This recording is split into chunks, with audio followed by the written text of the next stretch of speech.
The role and mandate of the Agriculture Producers Association of Saskatchewan is to develop and advance policies in the interest of Saskatchewan farmers. A federal or a provincial election is a very important opportunity for us to put forward those policy options. Tonight, we've watched the debate. Barry Wilson is now interviewing some local farmers, and we're going to take you inside and have some question and answer discussions with them to have them articulate what rural people, farmers, think of the election and the issues. So there was no clear takeoff in any direction by anyone, a bold new venture, and I guess that's too much to expect. Well, do I trust him? Absolutely not. I mean, I really think Stephen Harper is maybe not that far from Brian Mulroney. But like I said, to me, he's the lesser of four evils. That's why I'm hoping we get another minority government, because that's when we get our best government. Even though we have to go to the polls every 3 years, we get the most accomplished. But, you know, we do have the seats on the news. They have the agricultural portion, but there's not been anything brought up that I've seen on it, or in the farm gates or type of things. All the scenes that you see on the news is just them attacking one another and never, like, that's all I see. Like, it's all really it is, it's so annoying. Like, It's not why you should support me. it's why you should Why, vote for that's them. right, why you can't vote for them. I mean, you'd be ridiculously stupid, yeah.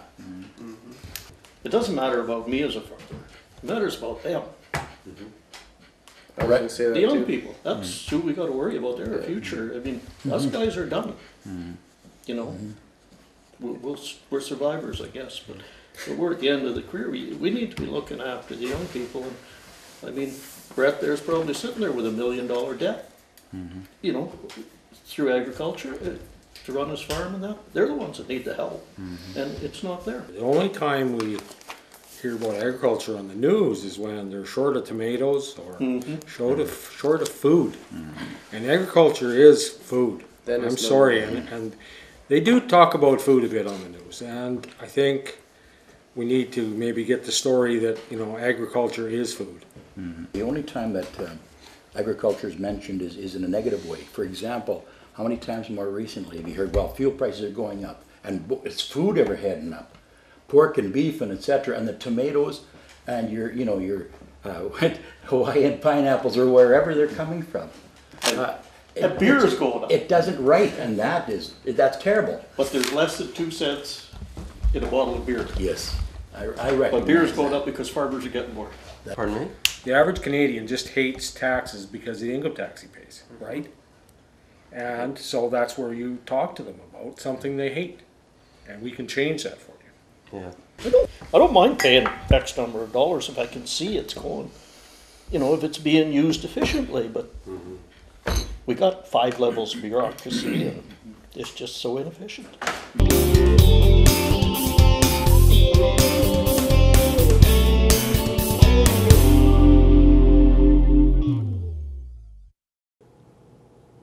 Hi, my name is Niall Kuyak, General Manager of the Agriculture Producers Association of Saskatchewan.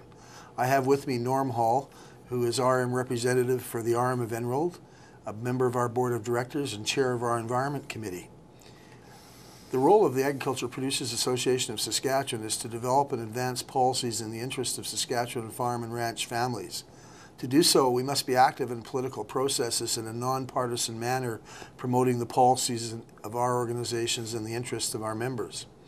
We've been pleased to work with Jim Smalley and CKRM in 2008 and again in 2011 to organize and sponsor a debate on Jim's noon hour show that involves representatives of all 4 political parties.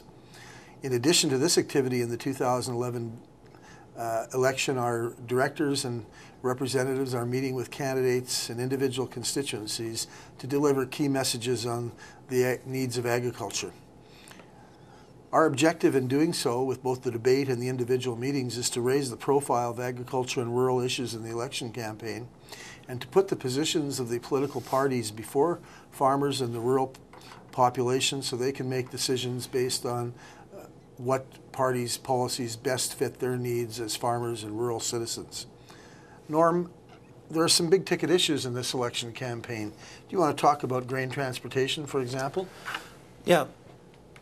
Back in June of 2010, a study was released. It was done by Travacon that suggested that that the railroads are overcharging farmers for transporting the grain.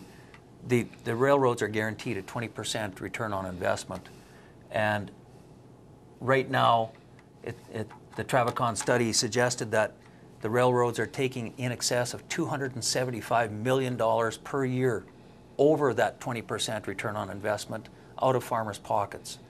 That translates to $100 million per year out of Saskatchewan farmers' pockets. And so we're calling for a costing review just so that the railroads don't overcharge us, and that $8 or that $100 million a year translates to $8.81 per ton. So you can do the math on your own farm. So the math on the farm, Norm, a ton, moving a ton of grain is pretty much a ton per acre. So if you're a 2,000 acre farmer, you would have paid overpaid by $8.81 for each of those 2,000 tons in the last year. It'd be costing you $16,000. Yes. Right? Yeah. And we haven't had a costing review since the late 90s, is my understanding. Yeah. Yep. So it's time. It's time. What about business risk management programs? Those are a concern to farmers as well. Talking with a lot of livestock producers in the area and mixed farmers, the BRM programs just haven't worked. Livestock producers were hit back in 2005 with BSE, and that knocked the bottom out of their margins, and so they've had 6 years of poor, if not negative, margins in a row, and the programs do not allow enough to cover negative margins. There needs to be some predictability in the programs. Right now, when you put in a claim to agri-stability, nobody knows if that claim is going to come through with money or not. If you've got a negative margin, you can't participate in agri-invest because there's no margin there for you to participate with. Agri-recovery is a disaster program, and there's no rules on what constitutes a disaster. And so luckily, Saskatchewan producers were able to get agri-recovery money for grains and oilseeds right off the hop in July, and eventually cattle producers got some money out of it in February. But it took that long to figure it out for the livestock sector.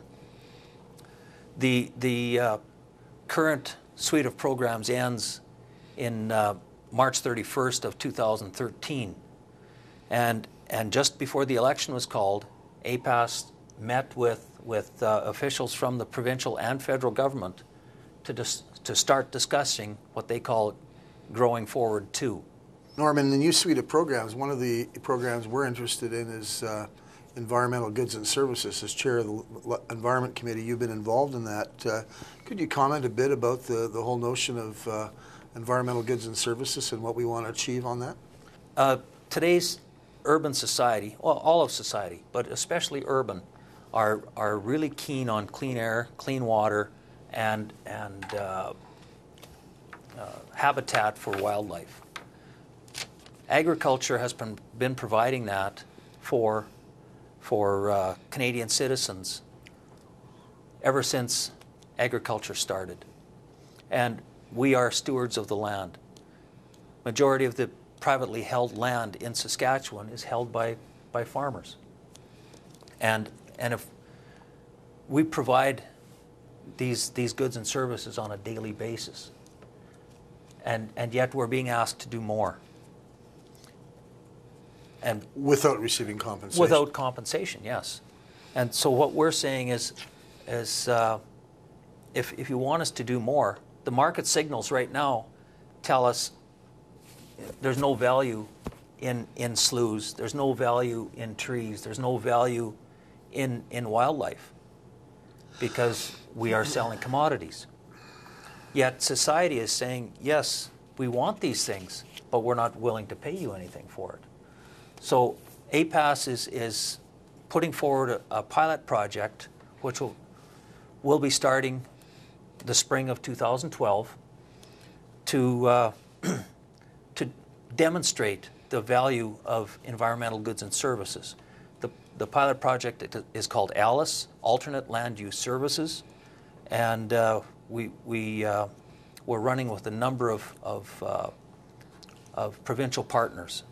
Norm, we've talked about a number of issues and problem issues, and some would say that perhaps we're experiencing all of these issues and problems because we lack a national food strategy that addresses the various dimensions of the issues. The Canadian Federation of Agriculture has a process underway to develop a national food strategy. Do you want to comment on the importance of that process and strategy? Yes, currently Canada has no food strategy, and